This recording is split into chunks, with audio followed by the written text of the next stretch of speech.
set auto-destruct sequence.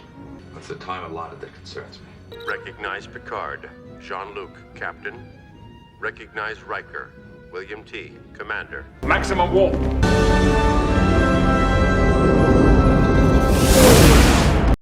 Ladies and gentlemen, welcome back to the Warp Core Podcast. I'm UrzaMaster. Joining me as always, Lord Uther and Fert Derby. Welcome, gentlemen. We are back on the bridge of the Enterprise, voyaging out where no one has gone before. Actually, past where no one has gone before. And we are lonely among us today, dealing with almost like two storylines at once, which is not uncommon for TNG. We've got a returning teleplay writer who I'm very excited to talk about. And we've got an interesting kind of full core cast interactive episode here. I think there's some background, though, that really needs to be talked about. I don't want to steal anything from you, Fert Derby. Tell us about Lonely Among Us. Thank you, Warp Core fans. Thank you, Bridge Mates. We are Lonely Among Us. The first episode in November 2nd, 1987. Again, just for reference, Lord Uther and I are high school freshmen at this point. We have a soon-to-be returning champion director, Cliff Bole.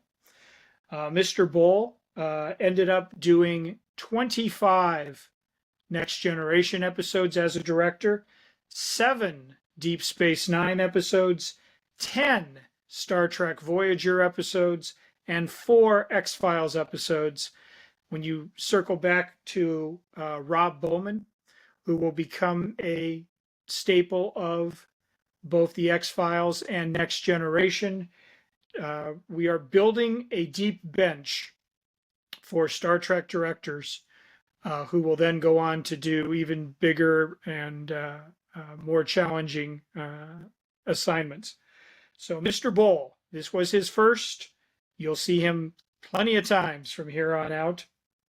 We also had Mark Alamo, who is going to leave quite an impression when we get into, the Star Trek Deep Space Nine run. He ends up playing Gul Dukat. And this was an opportunity for him to get his feet wet in the franchise. We also have our second Colm Meaney sighting. We still haven't given him a name. Chief Miles O'Brien will have to wait to actually become a full character, but since we've seen him on the battle bridge in Encounter at Farpoint, this is our second. And they're deciding that they like Colm Meaney, and then we'll give him more business as the seasons and the shows progress. Our story credit is Michael Halperin. Don't have too much on good old Mike because he was rewritten by original series veteran DC Fontana, who did the teleplay. She also did, of course, the memorable original series episode Journey to Babel. And I'm sure we'll talk about any similarities in the DNA as we move forward here. Gentlemen, I may be a lone voice in the wilderness after saying this. I think after the promise of Encounter at Farpoint, the pilot, I think that we had a show that was, as we've discussed, sort of finding its own footing, planting seeds to be able to let this cast and this storytelling grow and nurture, and beginning to evolve from the Gene Roddenberry vision from the late 1960s into something more contemporary and something that might engage modern audiences. But these things take time. And so you have, one step forward, 2 steps back, 2 steps forward, 1 step back, et cetera, et cetera. So I think we can agree that following Encounter at Farpoint, we had episodes of mixed quality, elements that we liked, elements that they needed fine-tuning or tweaking. But I will say, and again, what I presume will be a minority opinion, this was one of my favorite episodes since Farpoint in terms of delivering a Star Trek experience, but feeling like they checked every box that they needed to check. And, some of it is recycled, let's say, from, what we were familiar with in the original Starship mission. And some of it opens up the door to future storytelling arcs that Next Generation and Voyager and Deep Space Nine can even further elevate, building blocks. We did have another diplomatic mission that was seemingly going awry, just like in Journey to Babel. This time it was the lion people versus the lizard people. And I have to say, there may be some online criticism of this. The subplots were basically played for more of a comedic value than any high drama. But I was digging it because at the same time you had the exterior, external alien threat that was infecting the Enterprise and its crew members and moving around through the circuitry, and we had a giant cloud. I have to say, one of the highlights of this for me, lots of Enterprise D shots. They spent a good portion of the special effects budget this first season, I bet, on Farpoint and this episode. And I'm not just talking like the standard Enterprise enters orbit over a planet, cut away to the bridge, and et cetera, et cetera. This was shots of the Enterprise, moving through the cloud and warping and turning around. And they spent a good deal of time giving us a lot of, quote, beauty shots of a very beautiful starship. And that's the kind of thing that for me, and I know it would have made sense as a 14-year-old, and I appreciate it even more in my old age. Like, I love effect shots in a science fiction show that seemingly hold my attention on par with the human drama and things that are undercutting and girding the episode. So lots of great visual effects in this one. So that's going to be one of the reasons I give it a decent Warp Core rating at the end. We had a little sneak preview of early baddie Picard. Obviously, there will be other opportunities for him to show a darker side. And his romance with circuitry, there's a good foreshadowing down the road for those of you that are not familiar with where his arc will take us. But we had the first, I think, because he has not really shown any of that. He's been gruff. He's been barking at the boy. But here is our first chance to actually see villainous Picard in this episode. We have the Wesley sweater has made its triumphant return. I know that that's been mentioned in the group chat. Get that boy a Starfleet uniform now that he is a junior ensign. But we're Love back. that sweater. Yes, I wish they were still selling that. That was both futuristic and reflective of 1987 and the same time there. I'm going to let you gentlemen discuss the Brett Spiner characterizations in this episode as we get our first glimpse of him investigating and so forth. Also played for comic effect. And I will note, without jumping in on that discussion, try and rewatch the crew's reactions as he is going through his characterization, and you can see that several of them are trying very, very hard not to break character with sort of these smiles that they're swallowing, or at least trying very hard to downplay. Marina Sirtis, I think I'm looking at you in one of those moments there. But basically, gentlemen, again, mysterious cloud, something's taking over. We have a possession episode, which is a Star Trek trope through and through. We have rescuing Picard from a fate worse than death, which we had, James T. Kirk having to go through several of these. I think the Tholian web comes to mind. How do we get him out of, interdimensional prison and back terra firma? But I have to say, and I guess philosophically we can go with the idea of mutiny, right? And maybe here's a difference as we start to see the very seeds of the Rick Berman, Michael Piller era start to do. Here's the crew openly discussing ways to remove the captain, but knowing that there's only a certain way that they can actually get him to relinquish command, either voluntarily or by force, and running into the obstacles that prevent them from just drawing a phaser and saying, go to your quarters and lock the door. So the fact that they take the time and the trouble to explore that sort of gray area, that's interesting. And again, that sets up some interpersonal dynamics that we're going to see, again, not just in this show, but in DS9 and Voyager. So, gentlemen, I don't know, color me an optimist. And I'm not calling it by any means, a foundational Star Trek Next Generation, but as an hour-long piece of sci-fi drama, searching for that voice, I feel like this episode is as good a place as any to start in terms of what makes the Next Generation a special firmament in this galaxy, and I think that this episode does deliver. Reviews of this episode are like almost universally negative, and I'm going to go on a limb with Fert Derby here and give it a golden badgie, because this is the first episode, and I noticed this because I'm watching ahead. You can't stop with TNG; it's just too good.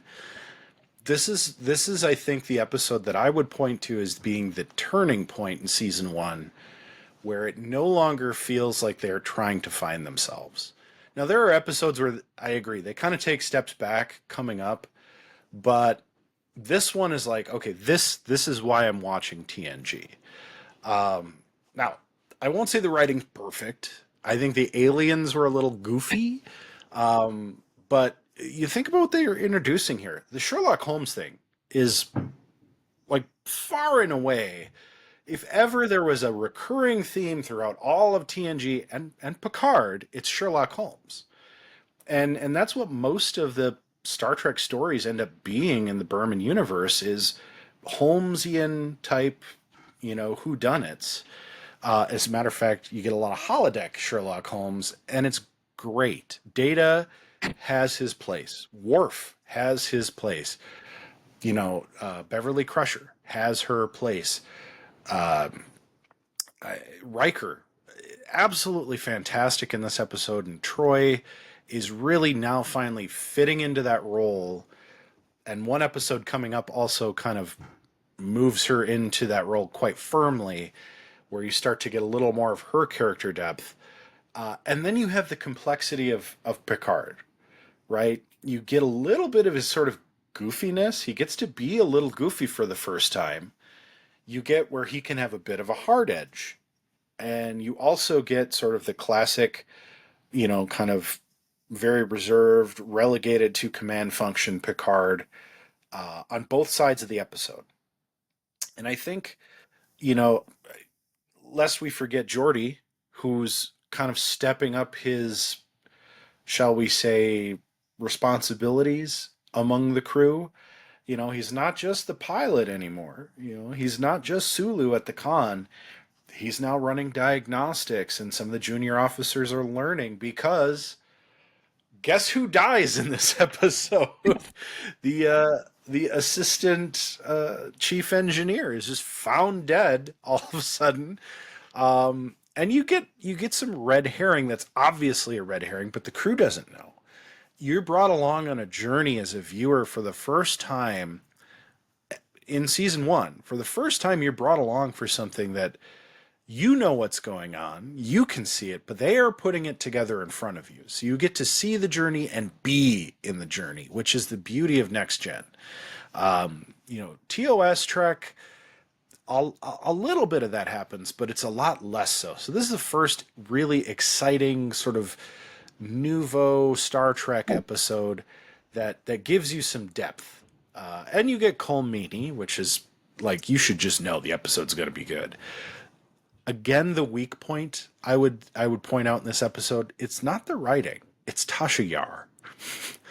Her acting is awful. I mean, it's just, and nothing against Denise Crosby. I think the way her character was written, it was just bad.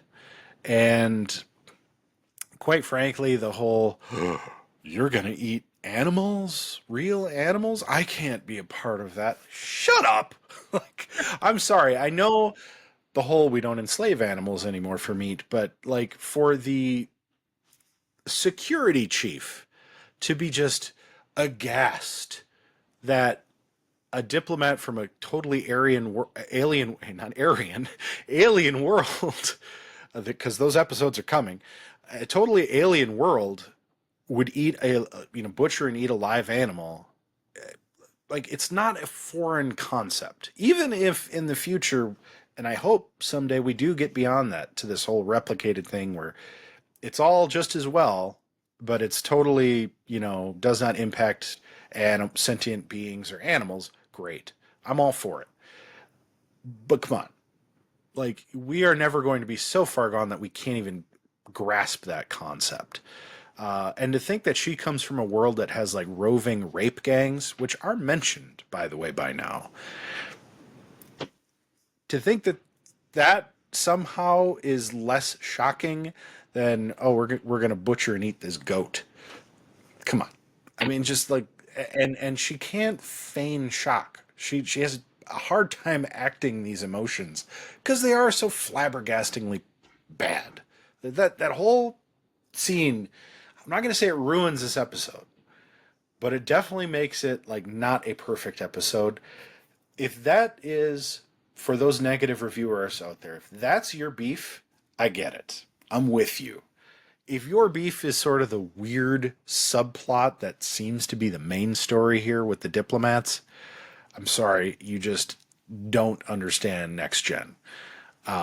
Because that's really the beauty, is you can take a seemingly important plot and subvert the audience's expectations. That is brilliant writing, and credit to DC Fontana for having the gumption to go after it. Now you're making me think a little bit more about this episode. Okay, well, I felt like the whole Tasha Yar thing was supposed to be, well, a little bit of comic relief, or at least so were the aliens, I think, a little bit, like their whole thing. But yeah, to me, it was just Journey to Babel or whatever they called it, and TOS. I do agree. I feel like everyone's starting to fit into their role and feel comfortable in it. I don't know why I'm really struggling with Deanna Troi in these episodes. I feel like, and again, we will figure this out more as we go along, but they're almost overplaying the empath piece, and then we'll see that I think we're gonna keep seeing that, and then I feel like as the seasons go on, they kind of get away from it a little bit, but she still has an important role. But I guess we can follow up on that. Yeah, I actually thought that Data was gonna be in a holodeck for the Sherlock Holmes stuff, so that caught me off guard. I'm like, oh, is this the first episode where he's actually in the holodeck? And Picard was going to be with him, but that's going to be, again, I don't think that's this season. It might be next season, but so I like that too. I feel like it was I still feel like it was a blending of both series in this, and I don't really have a problem with that because, like I've stated before, they're trying to bring in those TOS fans to enjoy this. The constant clicking of Brent Spiner putting the pipe into his mouth was very evident, and it wasn't a bad thing. It was to me it was just kind of, it was very noticeable. And I felt like the end of this show, like the end of it, was very rushed. I felt like they just kind of, oh, he's out there, oh, we got him, okay, everything's fine, let's go. And so that was my only little issue, I guess, with this episode, was I felt like the ending there was kind of pushed on us. And how about Worf almost being a little bit of a Swiss Army knife? Now he's down working with Geordi, and then he's on the bridge, and I still feel like they're trying to figure him out. And I'm probably saying this at the wrong time, and I should save this last comment for a future episode, so I'll just bring it up again, whatever. How happy is Michael Dorn that Denise Crosby wants to get off of this show because it's going to set him up in Next Gen and kind of for the rest of his life that he gets to be Worf and take on that role and have a solid piece and have be on that bridge as a solid character. That's going to be a windfall for him eventually. So good episode. I think when we talk about moving past the Roddenberry model and trying something new, I think it's bears keeping in mind, and we'll discuss this as we get further along. Michael Piller and Rick Berman wanted to tell Star Trek stories about this crew, right? They wanted to tell stories involving the characters, and this points to Lord Uther's point about Worf, giving him a family backstory and questions of honor and a history, and then transporting him to Deep Space Nine during its run and so on. Like, that was their focus, right? They wanted to tell Star Trek stories, but they wanted to do it through the lens of the characters and these crew and their interactions and their chemistry. Whereas I think the Roddenberry Fontana model, a different era, is they wanted to tell science fiction stories, and they wanted to dazzle you with sort of these what ifs. What if you encountered a godlike being who could grant your every wish but at a price, and so on and so forth. And it's just, there's not one approach that works better than the other. It's just a different approach. And I think the Roddenberry model would have said that, yes, this diplomatic mission is the storyline, or the alien cloud that takes over the ship. Like, let's make the episode about that. And I think what you'll see as we move further along into the show is that you can have the same plot elements, but you've got to tell it through the prism of how does this impact Worf or Picard or Riker or so on. And like I say, maybe that doesn't seem like a big difference, but it really is, especially from that part of the storytelling, is that it has to feel organic and authentic to the characters rather than we've got a really cool idea and and then this is how we execute that. And I think I hope viewers will pick up on that and will appreciate what was being done as this show moves on. My other quick hit. Oh, go ahead. Do you know how they or why they go with the Sherlock Holmes thing? Like, was there something behind the scenes that inspires this and makes them want to go with that angle, or did they just think it was a natural fit for the character? I mean, something somewhere had to have clicked to make that happen. I think once they had gotten it, I think this was supposed to just be another one-off, like, oh, Data can learn about Sherlock Holmes and then do silly things with a pipe and a hat. But I think they saw, again, when Marina Sirtis can barely keep a straight face as he's chomping on the pipe, I think they're like, hey, we've got something here. I don't think that they set out with this grand arc. We'll have Data, da-da-da. I think it was one of those things. It was just like magic. We talk about throwing stuff against the wall, see what sticks. And the Sherlock Holmes bit and Brett Spiner's just sort of natural comedic instincts, I think they said, oh my gosh, yes, let's do more of that. And then that's how we get, As a writer, so I'm asking you as a writer, is that just something you think that comes up in the writer's room? It's like, hey, what if, like, it just pops into your head? Yeah, when you're breaking down the story, now they use whiteboards. Back then it might have been chalkboards. I don't remember whiteboard technology. But when you're putting all your ideas for an episode or a season or so forth, and there's no idea that's a bad idea. And you're just Data, Sherlock Holmes, love it.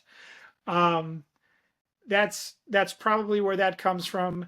I don't think in television, in the first season of a show with a bunch of actors who, again, still have not really established themselves in the audience's mind or the network's mind or the syndicator's mind, I don't think they were consulting with Brett Spiner, like, what do you think about this?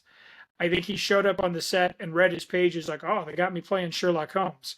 But then the acting part, the light bulb clicks on, and he goes, hey, I can do something. I can make this, I can play it straight and be like Holmes Elementary, or I can give it a little, a little comedic swerve. And like I say, the director's like, keep doing that. That's great.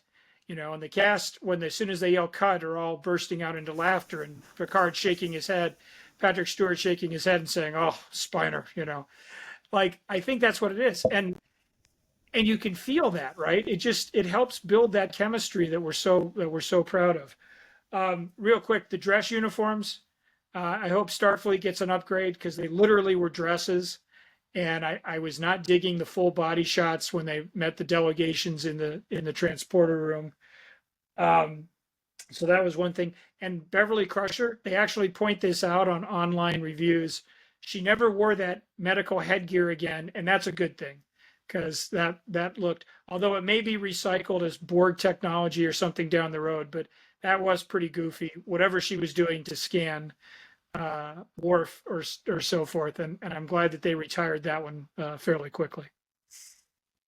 I like the goofy stuff that pops up like that, though. It just adds to that TNG lore that we all love. So, speaking of love, we've showered this somewhat maligned episode.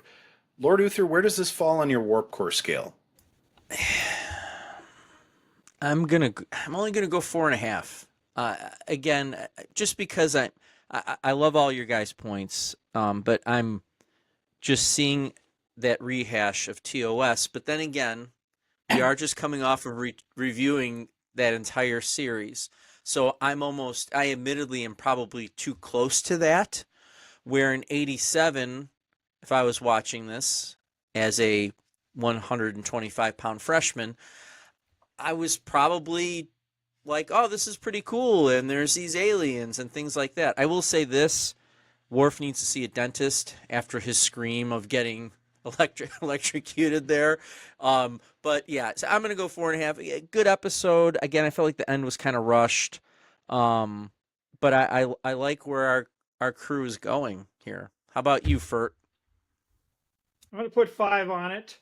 And like I say, it's my highest warp core since Farpoint.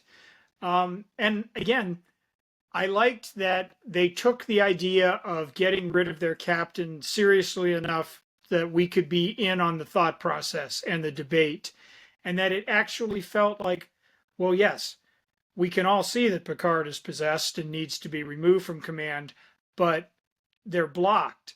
And it doesn't just feel, and we'll mention this in a not too distant future episode, it doesn't feel like, well, we have to get rid of him, because like there's a logic to it, there's a drama to it, with Crusher and Riker trying to figure out a way to outmaneuver him, and I think that's a strong point there for this show and for how they're going to do these dynamics in the future. I'm with you. I got 5 on it as well. I'd love to give it a 6, but I think there's still Tasha Yar problem and just a few little oddities with the costuming. And, it is 1987. And it is early. So I don't want to break out the 6s just yet, or even a 5.5. I think this is a solid 5. I do think this is the turning point. It's not quite there, but it's getting much, much closer. So until next time, when we re-engage with this gallant crew of the Enterprise D, make it so and hit that subscribe button.